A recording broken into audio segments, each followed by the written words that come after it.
پاکستان میں کوئی 50 سے زائد ٹی وی چینلز مختلف کام کر رہے ہیں. اب لوگوں کے پاس بالکل ہر لمحے کی خبر جو ہے وہ پلک جھپکتے میں ان کے گھروں میں, ان کے سامنے, ان کے بیڈ روم میں, ان کے ڈرائنگ روم میں جو ہے وہ پہنچ جاتی ہے. یہ بہرحال ایک رابطے کی صورت بھی ہے. اب وہ زیادہ باخبر ہیں, اب انہیں ایک کے مقابلے میں بہت سارے لوگوں کا نقطہ نظر جاننے کا بھی موقع ملتا ہے. پروفیسر انصاری کے خیال میں یہ تبدیلیاں انتخابات پر اثر انداز ہو سکتی ہیں. اس مرتبہ پاکستان کے نوجوانوں کے اندر ووٹ ڈالنے کی شرح بڑھے گی, جو کہ اس سے پچھلے عرصے میں بہت کم رہی ہے. عام طور پہ نوجوان جو تھے وہ ووٹ ڈالنے کے بجائے یا تو گلیوں میں کرکٹ کھیل رہے ہوتے تھے یا پھر وہ ٹی وی کے سامنے بیٹھ کے کوئی فلم دیکھ رہے ہوتے تھے. پاکستان تحریک انصاف کے جلسے میں نوجوانوں کی ایک بہت بڑی تعداد نے بھرپور حصہ لیا. الیکشن کمیشن کے مطابق آئندہ انتخابات کے لیے 3 کروڑ سے زائد نیا ووٹ رجسٹر ہوا ہے. لگتا ہے پاکستان تحریک انصاف نئی نسل کے اس ووٹ کی اہمیت بھانپ رہی ہے.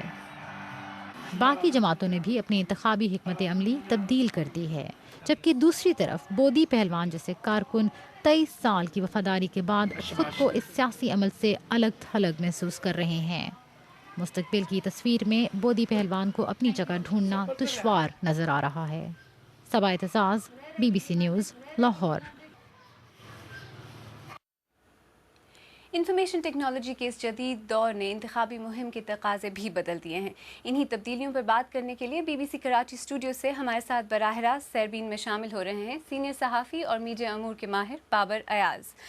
بابر ایاز صاحب, پاکستان میں جلسے, جلوسوں اور ڈھول تاشوں سے چلائی جانے والی روایتی انتخابی مہم کیا اب صرف میڈیا پر چلائی جائے گی؟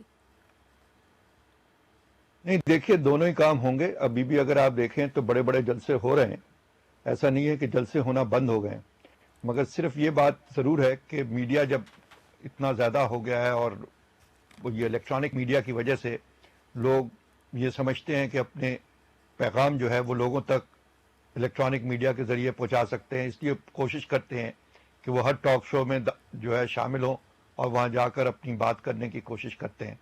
دوسری طرف یہ ہے کہ آہستہ آہستہ سب پارٹیز جو ہیں وہ اپنے اپنے پروموز بنا رہی ہیں اور اپنے اپنے ایڈز بنا رہے ہیں جس کو وہ استعمال کریں گے اس میڈیا کے اوپر, الیکٹرانک میڈیا پہ.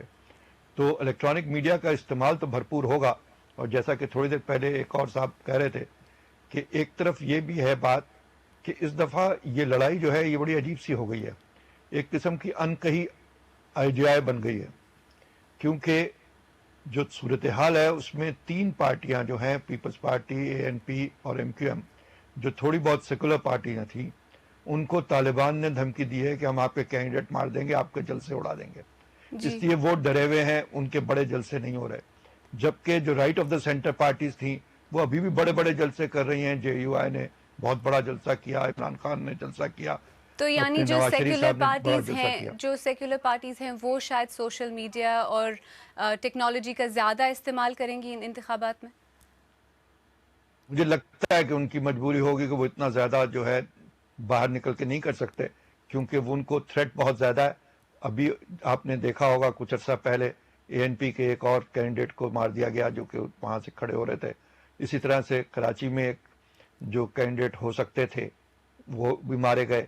تو یہ جو خطرہ ہے سیکولر پارٹیز کو زیادہ ہے, اور ایک طرف سے یہ ہے, دوسری طرف سے جو ریٹرننگ آفیسر ہیں یعنی سیکیورٹی کے خدشات مجبور کر رہے ہیں ان پارٹیز کو سوشل میڈیا اور دوسرے ذرائع استعمال کرنے کے لیے.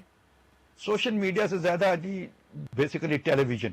سوشل میڈیا ابھی بھی ریسٹرکٹڈ ہے پاکستان میں, جو ہے وہ صرف نوجوان استعمال کرتے ہیں, اور وہ بھی ایک خاص طبقے کے نوجوان. ابھی وہ اتنا عام نہیں ہے کہ وہ بہت بڑا کوئی چینج آ سکے اس کے تھرو. مگر جو اصل چیز ہے وہ ہے الیکٹرانک میڈیا جو کہ گاؤں میں بھی پہنچتا ہے. جی, الیکٹرانک میڈیا, سوشل میڈیا پر جو یہ زور ہے, کیا اس کی وجہ سے جو میڈیا مینیجرز ہیں یا جو لوگ اس کو مینیج کرتے ہیں اس سارے عمل کو, ان کا کردار مختلف ہو گیا ہے, بدل گیا ہے, زیادہ مشکل بن گیا ہے؟ جی میں سمجھتا ہوں ان کا کام بالکل مشکل ہو گیا ہے, کیونکہ بات یہ ہے کہ اب یا تو ٹی وی پہ ٹائم خریدیں تو ایک تو مہنگا بھی ہے, اور دوسرا یہ ہے کہ کیا کہتے ہیں ٹی وی پہ کس طرح سے اپنے لوگوں کو لے کے آئیں, کس طرح کا پیغام دیں, وہ ایک اچھا خاصا مشکل کام ہے. سوشل میڈیا کا استعمال تو صرف 1-2 پارٹیاں کر رہی ہیں, جس میں عمران خان صاحب کی پارٹی ہے, یا کیا کہتے ہیں کچھ حد تک نواز لیگ کر رہی ہے. باقی کوئی سوشل میڈیا پہ اتنا ایکٹیو نہیں ہے جہاں پر جا کے دیکھا جائے کہ یہ کوئی خاص اثر ڈالنے والا ہے. دوسرا ان چیزوں کا اثر جو ہے اگر آپ غور کریں جی تو بابر یہ ایاز صاحب بنیادی طور پر سیربین میں اربن مڈل کلاس میں شرکت کا بہت بہت شکریہ. وقت کی کمی کی وجہ سے ہمیں آپ سے رابطہ منقطع کرنا پڑے گا. بہت شکریہ ہم سے بات کرنے کا. اور اسی موضوع پر ہمارے ناظرین کیا کہتے ہیں تابندہ؟ جی عالیہ، انتخابی مہم کے جدید اور روایتی طریقوں پر ہمارے ناظرین نے کافی کھل کر رائے کا اظہار کیا ہے. ظہیر راٹھور فارورڈ کہوٹا سے کہتے ہیں کہ ٹی وی اور سوشل میڈیا نے عوام کو شعور دیا ہے. پہلے تو لوگوں کو پتہ ہی نہیں ہوتا تھا کہ کون کیسا ہے. اب تمام حکمرانوں کے کارنامے عوام کے سامنے آ گئے ہیں. آصف ندیم فیصل آباد سے کہتے ہیں کہ آج پاکستان کے کئی دیہات بجلی اور انٹرنیٹ کی سہولت سے محروم ہیں. پرانے طریقے میں کم سے کم سیاستدان اور عوام میں براہ راست رابطہ رہتا تھا. رضوان یوسف اسلام آباد سے کہتے ہیں کہ روایتی طریقے میں برادری یا تعلق کی بنیاد پر ووٹ مانگے جاتے تھے، جبکہ میڈیا کیمپین کا مقصد لوگوں کو اپنے کام اور منشور دکھا کر راغب کرنا ہے.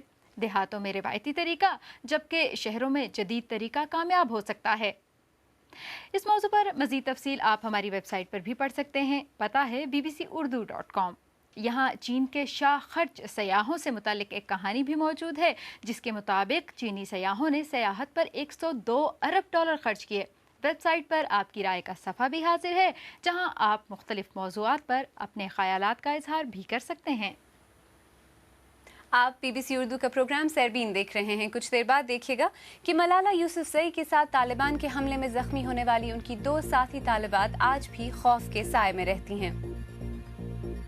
اور ان بچوں کی تعلیم برطانوی امداد سے ممکن ہو رہی ہے، لیکن برطانوی اراکین پارلیمان کہتے ہیں کہ پاکستان کو ملنے والی امداد اس کی ٹیکس کی اصلاحات سے مشروط کی جائے.